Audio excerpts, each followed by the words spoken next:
Authentic kits versus replica kits. What's the difference? I see this topic all the time across social media. It is a little bit confusing, even for a kit collector like me, and a lot of people have no idea what it means. We're gonna go into the materials, the design, the price, how they fit, wear and durability, customization and badges. First, let's clear something up. Both authentic kits and replica kits are real kits. This means that they are genuine jerseys produced by legitimate manufacturers, not fakes or knockoffs. More about that another time. These are all officially licensed products. Sometimes you may hear authentic kits called the pro version or player version, and replica kits referred to as the fan version. What authentic means is that it's the same quality of kit that the actual players wear in a match. It's a very light jersey that's made of different material, has more ventilation, and it might be stretchier. As a result, there's a higher price point for authentic or pro shirts. Sometimes authentic can mean all of the features and details are included. I bought Aston Villa's 2025-26 away kit in both versions from Adidas. The authentic was $150, the replica was $100, not including tax. Even with the same manufacturer like Adidas, the price can vary between retailers. Not to mention clubs and leagues. The design can even change, ever so slightly. Of course, when it comes to personalization and badges, you can still add these things to a replica kit. Most of my collection is replicas, I would say probably 85% or more. And lots of them still have the official patches or printing. That's something that doesn't change based on the shirt. You can also add badges to replica kits either from the club shop or by doing it yourself like I've done in previous videos. What's up, footy fam? Thanks for joining me again. If you're new here, my name is Jack Grimse. I love football kits, and I'm sure you do too. Today, I've prepared this guide to help you figure out what's best for your collection, replica or authentic. Now, before we get too deep into the nitty-gritty kit talk, and yes, I brought props. I've got two versions of the same shirt here, one authentic and one replica. We're using Aston Villa's 2025-26 away kit as our test subject. This is the player version, this is the fan version. I'm also gonna show some other head-to-head comparisons so you can get the most accurate picture possible. We've got them from different manufacturers to paint a complete picture. Can you tell the difference between these two shirts at first glance? Out in the real world, they'll look nearly identical, but let's look at the details a little bit closer. Our first impressions are really going to come from the materials and design. Replica kits are more affordable, but they're also more durable. Authentic kits are made to perform well in matches, but as you may or may not know, they don't last a whole season at the top professional level. Usually just a game, maybe a half, sometimes even less. So as a result, replica kits are a little heavier than this authentic. Let's weigh them and compare. I've brought a postage scale so we can see how much they weigh. So right off the bat, you can feel the difference in the fabric weight. The authentic shirt is notably lighter and more breathable. You might even say transparent. You probably can see through this. The replica is a bit thicker. It feels sturdier, which explains why it's better for casual wear and durability. Look closely at the collar and the sleeves. This is a good comparison right here of the sleeves. You'll notice the difference in the three stripes right here. These are added by heat transfer. These are sewn on. You can definitely tell the difference in the collar right there as well, in the neck. And you can tell with these Adidas kits at the back of the collar on the inside, just by whatever this thing is called. It's not there in the replica version or the fan version. Another area to check is the badge. On the authentic, the badge is heat applied, so notice the fine edges. On the replica, it's stitched on. There's just some imperfections. I wouldn't say it's messy, but just look at all of the detail in the pro version right there. That's some pretty stunning detailed texture on the lion, especially compared to this replica version, which honestly looks a little flat. You can also see on the sponsor, it's probably quite hard to tell, and I'm not sure if it's a different vinyl, but looking at it up close, it almost looks like there's a couple of slight differences. Maybe it's just the material that's underneath it. I'm not sure if that's apparent to you or how that's coming through the camera.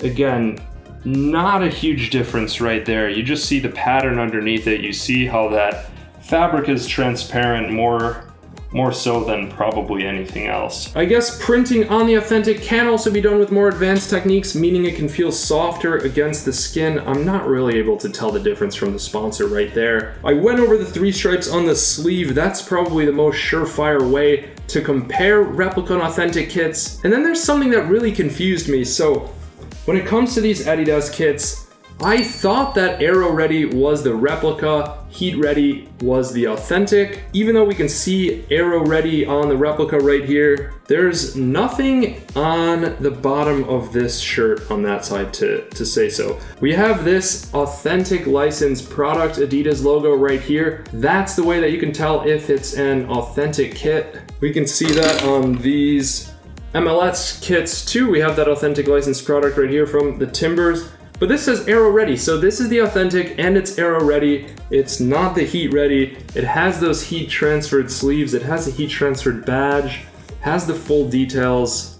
So maybe it's not as easy to tell from that perspective as I might have thought before. But yeah, as I was saying, as I was alluding to, you can see that this authentic kit is slightly transparent. I can almost see through it when I'm looking at it from the inside. This one, definitely not so much, pretty thick there. Overall, with this Villa kit, you can tell that the material is lower quality on the replica. It's one type of material on the body all the way across, on the front, on the back. Obviously the sleeves are a little bit different. That's a completely different piece of fabric that's joined together. You can tell on the inside too. Whereas on this authentic, we've got a couple different pieces of material stitched together. The front, obviously the front of the body, it's got this pattern on it.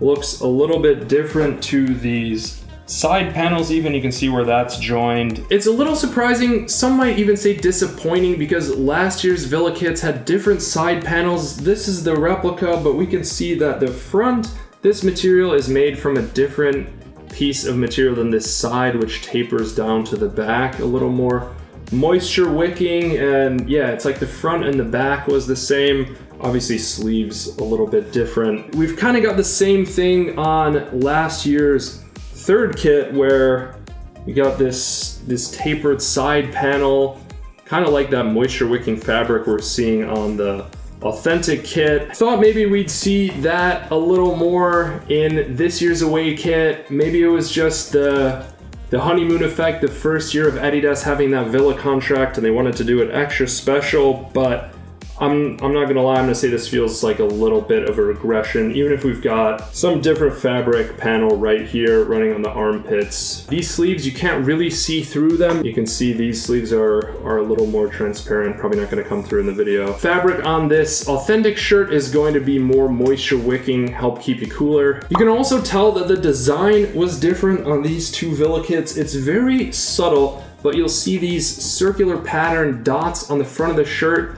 The bullring maul was cited as the inspiration for this kit. Both kits do have this shoulder piping that kind of has this pattern looking like the facade of the maul, but the material is different. On the replica version, you don't see that pattern at all. It's a completely plain, one color, no texture, no pattern on the front or back of the shirt. So I will say that's a little bit disappointing, even if we do have it on the sleeves. By and large, these kits have not differed too much for European clubs, but there is one detail that's been very divisive in the MLS kit discourse, and that is the star above the crest. You'll see it here on NYCFC. That star is because they won MLS Cup, but it's just on the authentic. Sporting Kansas City have won MLS Cup. I believe they've won it twice, and there's no star here because it's a replica kit. To me, that's very disappointing. I don't know how that can really be justified. It seems like it's scrubbing some of the club history, but hey, I guess you have to buy the authentic when it comes to MLS for that to be there. Additionally, you'll notice that this MLS shield and the Apple TV logo are on the left sleeve. That just isn't there on the replica. Seems kind of strange because you'd think you'd want those details, and it could be even the same for those sponsor logos on the right sleeve. So yeah, that's kind of those main differences when it comes to Adidas kits. Let's see if I can give you a different comparison with Nike. Obviously Jordan is slightly different, but it's still a manufacturer within the Nike family, and because these two shirts use the same template aside from the collar, I think it's a fair comparison. So with Nike, we see this star above the badge. It wasn't removed just because it was the replica or fan version. We can see that this crest is embroidered, it's stitched on, it's very high quality, it's a very good job is done there. Like it says, you get the official product tag. In terms of the material, this is 100% recycled polyester. This Jordan kit, we can see this badge is heat applied, it's not stitched or sewn on. This sponsor does feel very lightweight, feels nice on the inside. You can even see inside that this jersey is gonna be good at keeping you cool when it gets hot out there. Like I said, the same stripe, same kind of design, and this is also 100% polyester, so at the surface level, not a huge difference in materials. Got the official product tag there, and then this is Nike Vapor Knit, so that's just the product line. Yeah, that's heat transferred. You can see the Jordan logo is not sewn on. You can tell on the inside where this Nike kit, if we peek inside, you can see the marks of it being stitched on. Again, nothing wrong with that. I have mostly replica kits. Then when it comes to Castore, I have this goalkeeper third kit. It's a pro shirt. You can see these extra holes for ventilation.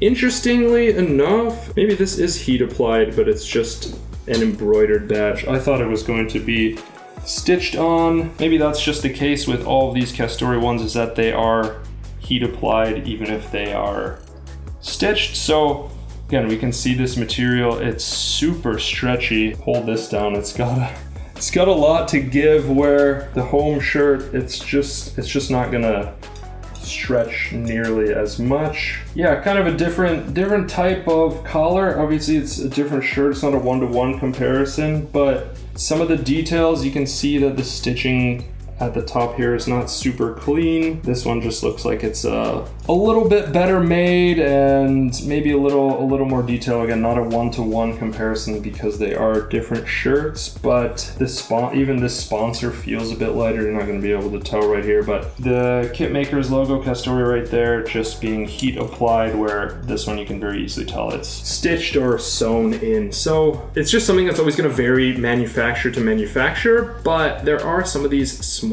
differences. Lastly, for Castore, I think the big difference is actually the composition of the material. Kit is 100% polyester, whereas this pro version is 90% polyester and 10% elastane. So fundamentally something that is much stretchier than its counterpart. Trying both on, the Authentic version fits tighter and has a fabric that stretches, perfect for athletes needing full range of motion. The replica fits a little looser, more like a casual fit. For me, personally, the replica fits better day to day, but if you want that matchday feel, Authentic is the way to go. It's gonna be a little bit more breathable, and if you actually play football in your kits, you may notice the difference. You'll notice it in the arms, perhaps in the chest too. The fabric of the Authentic might be a little bit more breathable, but at the end of the day, it's still polyester, and that's gonna make for a warm shirt, even if it is breathable and moisture wicking. Ultimately, they're both slim fit. Says that on the inside back collar, both for the Authentic and the replica, but to me, the looser fitting replica kits are a little bit more comfortable. Not as comfortable as these 90s kits, which are huge in comparison. You can also go size up in your shirt selection if that's what you're concerned about. One thing to remember, Authentic kits are made for performance, not longevity. Professional players usually get a fresh kit every game or even every half. In the Premier League, there will be 2 shirts per player in the matchday squad, printed with their name and number on the back. And there are spares too. That's why we saw Ross Barkley wearing a kit that had a blank back after bloodying up his nose while playing for Luton Town. So while these Authentic kits feel incredible, they might not hold up as well for daily wear. Details might start falling off. Like the badge on this shirt, the heat transfer means it can peel off. Replica kits are built tougher and can handle more washing and wear, but even so, they're fairly delicate. I've only washed this Villa shirt by hand, and I've noticed that arrow-ready print detail peeling off at the bottom of the shirt recently, so yeah, that's why I tell you to wash them by hand. I showed this a little bit earlier, but oftentimes Authentics or Pro versions have a different badge that is applied via heat transfer. Replica kits will have the badge stitched on most of the time. We can tell easily the difference with this Authentic kit. The Authentic has a badge that's super textured. There's a lot of detail on the lion and even more prominent blue drop shadow behind it as an accent. On the replica, it's sewn on. The top of the badge looks a little fuzzy and the blue accent isn't as pronounced. It's always going to differ by manufacturer, especially because badges aren't made by the same company that makes the shirt, but that's a topic for another day. When it comes to customization, you can personalize both Authentic and replica kits, whether it's player names, numbers, or club badges. You can add official prints or patches. I've done badges for kits myself, like this one, and I've also gotten it done at the club shop like I have here. However you apply them, it's a great way to make your kit unique, and as long as they're official, the UEFA badges won't differ between Authentic and replica kits. But I can't say that it's necessarily cheaper to add the badge yourself compared to getting it done at the store or the club shop. At least if you want official badges or name sets, you can always get reproductions of heat transfer materials for cheap. Sometimes it's the only option. Authentic kits tend to come with a bigger price tag, often $50 to $100 more. These MLS jerseys are priced at $160 while the replica is $100. With these Aston Villa kits, the Authentic was $150 and the replica was just $100. When it comes to Nike, their kits for the new season are priced like this. Replica or Stadium, as Nike refers to it, $105, Authentic or Match, $170. And that's without patches or printing. Puma has the same pricing structure as Adidas, $150 for the Authentic, $100 for the replica. New Balance is somewhere in between, $150 for the Authentic or Elite, and $105 for the replica. Umbro, about $130 for the Authentic, $90 for the replica. Is it worth it? That's really up to you to decide for yourself. So the question is, which one should you buy? If you're a collector or want the exact same shirt that players wear, Authentic kits are worth it. If you want something durable, comfortable, and more budget-friendly, replica kits are definitely the move. Most of my kits are replica for these reasons: durability and price. I like to wear my shirts to the pub, to the stadium, and obviously in my videos. It's hard to stomach paying $150 for one shirt, much less 3 if you want all your club's home, away, and third kit every season. And if I'm wearing something delicate, I'll probably be concerned about getting it dirty or damaging it. Most of the Authentic kits I have are made by Adidas. I got these from the clubs when I was working with them. I did buy this PSG 4th kit at a discounted price, and this Aston Villa goalkeeper 3rd kit was a gift from the club. Which one of these kits should I keep? I don't need 2 of the same shirt. It's going to be the replica. When I was looking to purchase it, I thought the bullring design would be more pronounced on the Authentic, but from more than 2 feet away, it's not very obvious. Along with the other reasons I mentioned, like durability and price, the decision was a relatively easy one. The only aspect I really value much more on the Authentic is the crest, but I don't want it falling off after I've worn it and washed it a few times. The fabric would be a nice upgrade, but I can't justify it compared to the price, especially with all the other Villa gear I've just purchased. At the end of the day, Authentic kits and replica kits both have their place. If you want the matchday experience and have the budget, Authentic kits are unbeatable. If you want to collect, wear, and show love for your team with less worry, replicas are your best friend. If you enjoyed this breakdown, drop a like and subscribe for more kit content, and if you want to see more of these, become a Patreon member or a YouTube channel member. It helps support the content and take it to the next level. Which kits do you usually buy? Replica or Authentic? And let me know if you have a favorite Authentic or replica in your collection. Drop a comment. I want to know what you think. Thank you, Footy Fam. A special thanks to the VIPs and Ultras who are paid subscribers on the Footy Fam Patreon. This video wouldn't be possible without your support. If you want to see your name in the credits and get other awesome perks like BTS content and more, make sure to subscribe via the link in the description.